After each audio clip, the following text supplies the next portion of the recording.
lakkoofsota raashinaalii sarara lakkoofsaa irratti bakka buusu. Lakkoofsi raashinaalii kamiyyuu sarara lakkoofsaa irratti ni agarsiifama.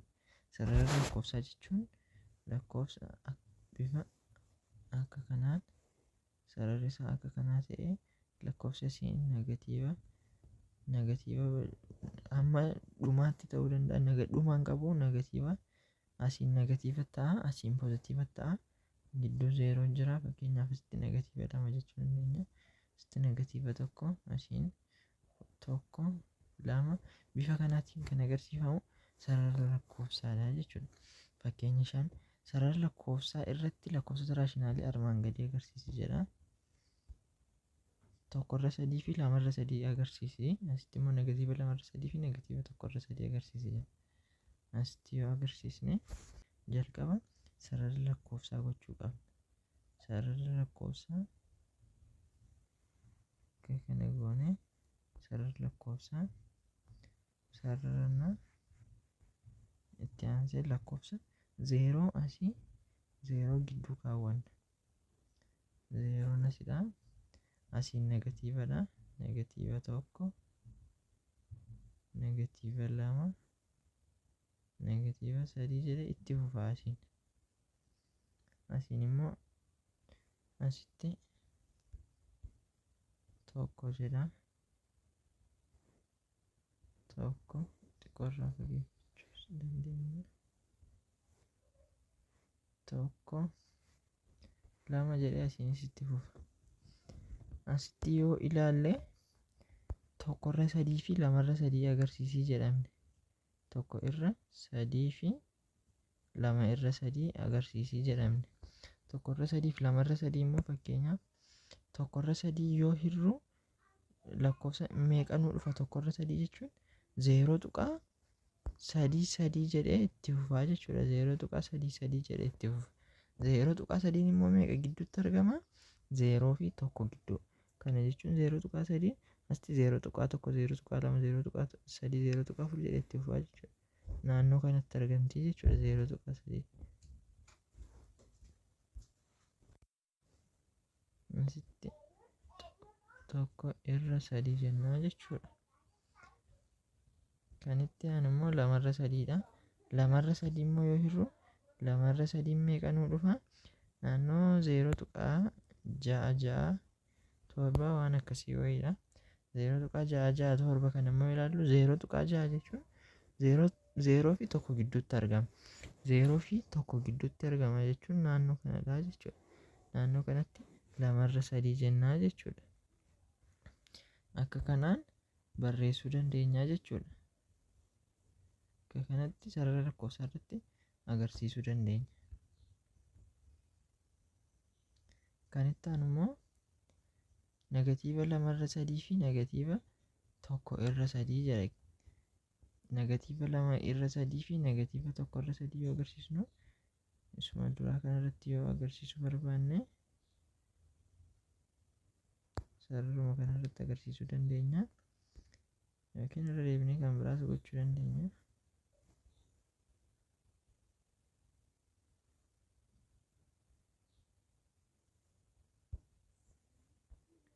Zeeroo as goonaa asiin 1 jedha. Asitti 2 akka kanatti kaawwachuu dandeenya. Asiin immoo negatiivni 1 jira. Negatiiva 2 jedhee itti fufa. Asiinis itti fufaa jechuudha. Negatiiva kan gaafatamne negatiiva 2/3, negatiiva 2/3 fi negatiiva 1/3dha. Negatiiva 2/3 yoo ilaallu negatiiva 2/3 jechuun negatiiva 0.66 jedhee itti fufa. Akka kanadha. 0.66 jedhee itti fufa. Negatiiva 0.66 yoo ilaallu immoo naannoo kanadha jechuudha. Naannoo kanatti 2/3 jenna. Itti aansee negatiiva 1/3 yoo ilaallu immoo negatiiva 0.3333 jedhee itti fufa. Isas asitti negatiiva 1/3 goonaa jechuudha. Akka kanatti agarsiisuu dandeenya jechuudha sarara lakkoofsaa irratti. Asirratti kitaaba keessanitti akka kanatti kaa'eera kan ilaaluu dandeessu. Tokkuma akkaataan sarara isaas 0 fi 1 gidduutti akka kanatti kaa'ee negatiivaas yoo ilaalle akka kanatti 0 fi 1 gidduutti agarsiise, negatiiva 1 gidduutti agarsiiseera. Gaaffiin lammaffaan sarara lakkoofsaa irratti lakkoofsota raashinaala armaan gadii bifa firaakshiniitti jijjiiruun agarsiisi jedha. Bifa firaakshiniitti jijjiiruun agarsiisi jedha. Jalqaba lakkoofsicha firaakshiniitti jijjiiruu qabnaa jechuudha.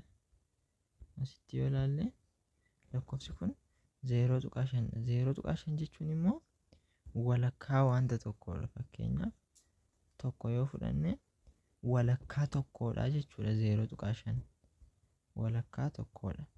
Kanaaf maal goona? Tokko irra lamaadha jechuudha. Tokko irra lama tokko lamaaf yoo hirru meeqa nu dhufa? 0.5 jechuudha. Akka kanatti firaakshiniitti yoo jijjiirru tokko irra lamaadha. Tokko irra lamaa kana immoo sarara lakkoofsaa irratti agarsiisi jedha. Tokko irra lamaa kana sarara lakkoofsaa irratti yoo agarsiisnu sarara lakkoofsaa sararana jalqabaa. Sarara lakkoofsaa kana irratti as gidduu 0tu jira. Asiin negatiiva 1 negatiiva 2 jedhetti fufa. Asiin immoo 1 2 jedhetti fufa. Gidduu kanatti tokko irra lamaa jechuun immoo 0 fi 1 gidduutti argama. Maaliif? Gaafa hirru 0.5 waan ta'eef 0.5 tokko irra lamaadha. Tokko irra lamaan immoo naannoo kanatti argamti jechuudha. Kanaaf iyyuu tokko irra lamaa jenna. Kan itti aanu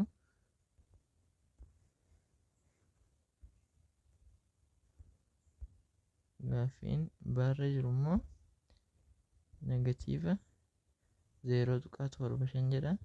Negatiiva 0.75 yoo firaakshiniitti jijjiirru lakkoofsa kana yoo ilaallu negatiiva 0.75 firaakshiniitti yeroo jijjiirru negatiiva 3 irra 4 ta'a. Negatiiva 3 irra 4dha. Maaliif? Wanta sadii qabnu tokko bakka 4tti yoo qoodne 0.75 waan ta'uuf asii kun immoo negatiiva waan ta'eef negatiiva goona jechuudha. Asitti sarara lakkoofsaa irratti yeroo agarsiisnu immoo sarara lakkoofsaa erga godhanneen booda 0 gidduu godhannaa. Asii 1 2 jedha. 0 asii immoo negatiiva 1 negatiiva 2 jedhetti fufa. 0 fi negatiiva 0.75 yookiin negatiiva 3 irra 4 jechuun immoo 0 fi negatiiva 1 gidduutti argama. Kanaafuu naannoo kanatti argama. Asiin negatiiva 3 irra 4 jennaa jechuudha. Bifa kanaan agarsiisuu dandeenya. Akka kanatti kitaaba keessan irra kan 0.5 akka kanatti 0 fi 1 gidduutti kaa'eera. Kan negatiiva 3 irra 4 kun akka kanatti kaa'eera. Ilaaluu dandeessu. Lakkoofsonni raashinaalii lama masaanuu waliiti kan jedhaman yoo fageenya walqixaa 0 irraa qabaatanidha. Masaanuu waliiti kan jedhaman yoo fageenya walqixaa 0 irraa qabaatanidha. Fakkeenyaaf lakkoofsa kanarratti yoo ilaallu 0 asidha. 0 as yoo ta'e fageenya walqixaa bakka kanarraa qabu taanaan masaanuu waliiti. Fakkeenyaaf fageenya asii fi 0 kanaaf tokko gidduu kana ilaallee fageenya 0 fi negatiiva 1 gidduu kana yoo ilaallu lamaan isaanii wal qixaadha. Kanaaf maal jechuudha? Negatiivni 1 fi 1 masaanuu waliiti jechuudha. Maaliif? 0 irraa fageenya wal qixaa waan qabaataniif masaanuu waliiti jechuudha. Kunis adaamni lakkoofsota lamaanii 0 yoo ta'edha jechuudha. Kana jechuun negatiiva 1 ida'uu 1 yoo goone meeqa dhufa? 0 dhufa. Maaliif? Lakkoofsa negatiiva 1 kanarratti 1 yoo daballe 0 bira ga'a waan ta'eef negatiiva 1 ida'uu 1 0 ta'a jechuudha. Fakkeenyaaf negatiiva 2 irra 3 fi 2 irra 3 0 irraa fageenya walqixaa irratti waan argamaniif masaanuu waliiti. Negatiiva 2/3 fi 2/3 yoo jennu akkuma tokko negatiiva tokko kana fageenyi isaan 0 irraa qaban walqixadha jechuudha. Yoo walitti ida'amanis 0 dhufu. Akka kanadha jechuudha. Hubadhu. Lakkoofsota poozitiivii raashinaalii jechuun lakkoofsota raashinaalii sarara lakkoofsota irratti 0 irraa gama harka mirgaatti argaman. Lakkoofsota poozitiivii kan jedhaman fakkeenyaaf sararri lakkoofsaa kanadha. Lakkoofsota poozitiivii kan jedhaman 0 irraa gara mirgaatti. Gara mirgaatti jechuun karaa kanadha jechuudha. Karaa kanatti lakkoofsi gara mirgaa kanatti argaman lakkoofsota poozitiiviidha jechuudha. Lakkoofsota negatiivii raashinaalii jechuun lakkoofsota raashinaalii sarara lakkoofsaa irratti 0 irraa gama bitaatti argamanidha. Kan gama bitaatti argaman immoo warri karaa kana argamanii jechuudha. Karaa kana kan argaman negatiivadha jechuudha. Karaa harka bitaatti kan argaman negatiivadha. 0 lakkoofsota raashinaaliiti. Garuu 0 poozitiivis negatiivis miti. 0 yoo ilaalle asitti 0 poozitiivis miti. Raashinaalis poozitiivis miti negatiivis miti. Garuu lakkoofsa raashinaaliidha jechuudha. Gilgaala tokko tuqaa tokko lakkoofsa raashinaalii armaan gadii lakkoofsa sarara lakkoofsaa irratti agarsiisa jedha. Sarara lakkoofsaa irratti negatiiva 3/4 fi 3/4 sarara lakkoofsaa irratti yoo ilaallu sarara lakkoofsaa godhanna.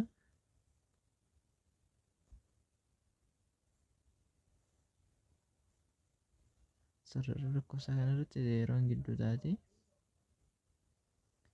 Asiin immoo tokko asiin jira. Asiin immoo negatiivni tokko jira. Itti fufa hanga lakkoofsa dhuma hin qabneetti itti fufa asiinis. Negatiiva 3/4 yoo ilaallu 3/4 jechuun 0.75 jechuu wajjin wal qixadha. 0.75 immoo 0 fi 1 gidduutti argama. Kanaafuu 0 tokko gidduutti naannoo kanatti gara tokkotti siqne maaliif 0.75 gara tokkotti waan siquuf gara tokkotti siqne asitti 3/4 jennaa jechuudha. Asiin immoo negatiiva 3/4 jedha. Negatiiva 3/4 agarsiisa waan jedheeruuf negatiiva 3/4 immoo negatiiva 0.75 jechuudha. Kanaafuu maal goona gara negatiiva tokkotti siqnee naannoo kanatti negatiiva 3/4 jennee bifa kanaan barreessuu dandeenya jechuudha. Kanaafuu akka kanadha jechuudha. Negatiiva 3/2 fi 3/2 kan ammoo agarsiisnu negatiiva 3/2 fi 3/2 jechuun negatiiva 3/2 yeroo hirru meeqa ta'a? 1.5. Negatiivni 3/2 immoo negatiiva 1.5. Negatiiva 1.5. Kanaafuu kana sarara lakkoofsaa irratti yoo agarsiisnu jalqaba sarara lakkoofsaa sararannaa. Sarara lakkoofsaa kanarratti 0 gidduu as keewwanna. Asiin sarara lakkoofsichaa yoo dheereffannee wayya.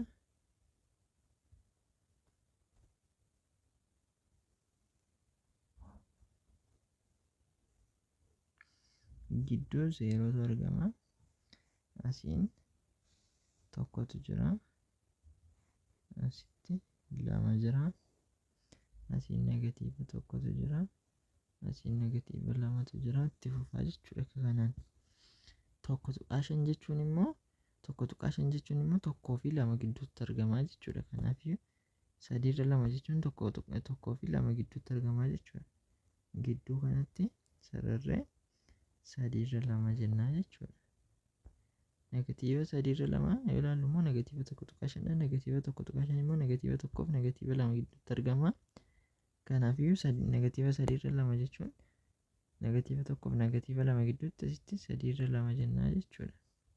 Akka kanatti hojjechuu dandeenya jechuudha. Akka kanaan deebisaa hojjechuu dandeenya.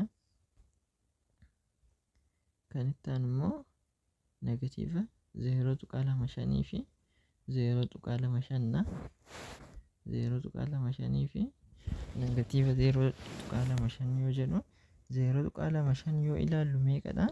0.25 asitti sarara lakkoofsaatti argisiisna. Sarara lakkoofsaatti agarsiisna akkasitti. Chi 0 gidduu kaawwanna. Asiin tokko jira, 2 jira, itti fufa. Asiinis tokko jira, 2 jira, negatiiva dakkara kana akka kanaan itti fufa. 0.25 jechuun immoo 0 fi 1 gidduutti argama, garuu gara 0tti siqa. Kanaafuu naannoo kanatti 0.25 jennaa jechuudha.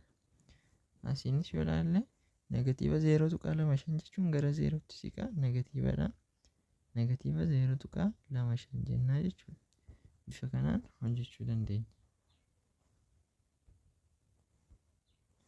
Gaaffiin itti aanu lakkoofsa raashinaalii armaan gadii guddaa lakkoofsa raashinaalii armaan gadii xiqqaa irraa gara guddaatti tartiibessi jedha. Xiqqaa irraa gara guddaatti tartiibessinaa jechuudha. Jalqaba irratti yoo irraa ilaallu negatiiva 100 irra 240 jira. Lakkoofsa kana yoo ilaallu jalqaba meeqa akka ta'e ilaalla. Gara deesimaalitti jijjiirre 0 bulchuu dandeessi. Negatiiva 10 irra 24 wajjin wal qixaadha jechuudha lakkoofsi kun. Negatiiva 10 irra 24 lakkoofsa kana hirree kunis negatiiva 39 irra 40 38 irra 46 jedha. Asirratti yoo lakkoofsa kana heeru negatiivni xiqqaa irraa gara guddaatti tartiibessi jedha miti. Yoomiyyuu taanaan negatiiva jechuun xiqqoodha jechuudha. Negatiiva jechuun xiqqoodha. Lakkoofsa kana immoo yoo ilaallu negatiiva 100 irra negatiiva 240 jechuun yoo hirru naannoo negatiiva 0.4 dha jechuudha. Negatiiva 0.4 jechuun immoo xiqqoodha jechuudha. Kanaaf xiqqaa irra gara guddaatti tartiibessi waan jedhu lakkoofsa negatiiviitu dursaa jechuudha. Maaliif? Negatiiviin baay'ee xiqqaa waan ta'eef negatiiviitu dursaa jechuudha. Baay'ee xiqqaa yoo jennee ilaalle immoo baay'een xiqqaa meeqadha? Negatiiva 390 irra 400dha. Maaliif? Naannoo 0.9 waan dhufuuf. Negatiiva 0.9 negatiiva 0.4 yoo ilaallu negatiiva 0.9tu guddaadha, xiqqaadha jechuudha. Maaliif?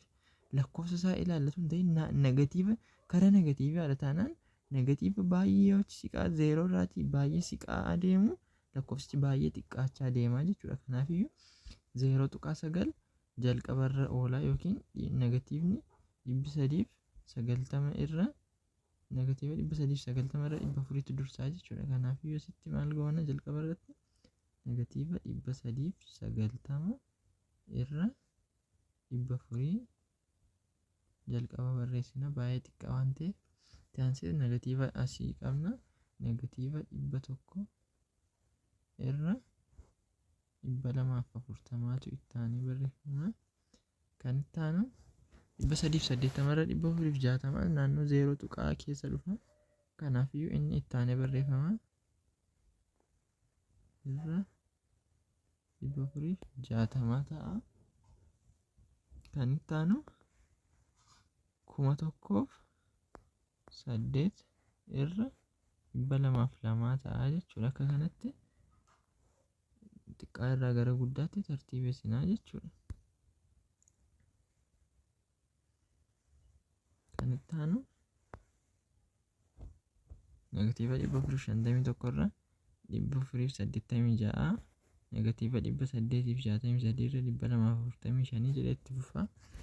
Lakkoofsa yoomiyyuu taanaan xiqqaa irraa gara guddaatti tartiibessi jedha taanaan xiqqaa irraa gara guddaatti yeroo tartiibessinutti xiqqaa baay'ee xiqqaa kan ta'e negatiivadha jechuudha. Kanaafiyyuu negatiivni jalqabarra oola. Negatiiva keessaa immoo negatiiva ta'ee lakkoofsa guddaadha taanaanis jalqabarra oola. Maaliif? 0 irraa hamma baay'ee achi siqaa deemu 0 irraa achi siqaa deemeera taanaan lakkoofsichi baay'ee xiqqaataa deemeera jechuudha. Kanaafiyyuu jalqaba irratti meeqa barreessinaa? Negatiiva lakkoofsa isa lammaffaarra jiru kana yoo ilaallu negatiiva 863 irra 245 lakkoofsa guddaadha garuu negatiivadha waan ta'eef jalqaba irratti barreessinaa jechuudha. Negatiiva 363 irra 245 jenna. Itti aansee meeqadha? Asii negatiivni kan biraan jira. Negatiivni kan biraan kun negatiiva 451 irra 486dha jechuudha. Akka kanatti barreessina. Itti aansee lakkoofsa isa kana moo isa kanatu guddaadha jennee yeroo ilaallutti 8761 yeroo 406dha. Kun immoo 3981 irra 3242 jedha. Waamsisaan isa kanaa 406dha. Inni irra keessa isaa guddaadha. Lakkoofsi inni irra keessaa guddaa ta'e inni jala xiqqoodha taanaan lakkoofsichi baay'ee guddaadha. Lakkoofsi inni irra keessaa guddaa ta'e inni jalaas guddaadha taanaan immoo lakkoofsichi xiqqoo ta'a jechuudha. Kanaafiyyuu xiqqaan isa kamdha? Kana lamaan keessaa 3981dha jechuudha. 3981 irra 3242 jennaa jechuudha. Kan itti aanu meeqadha? 8761dha jechuudha.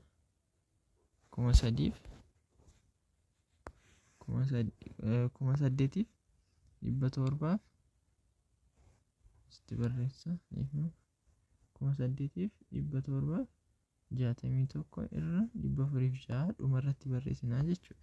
Akka kanatti xiqqaarra guddaatti tartiibessinaa jechuudha.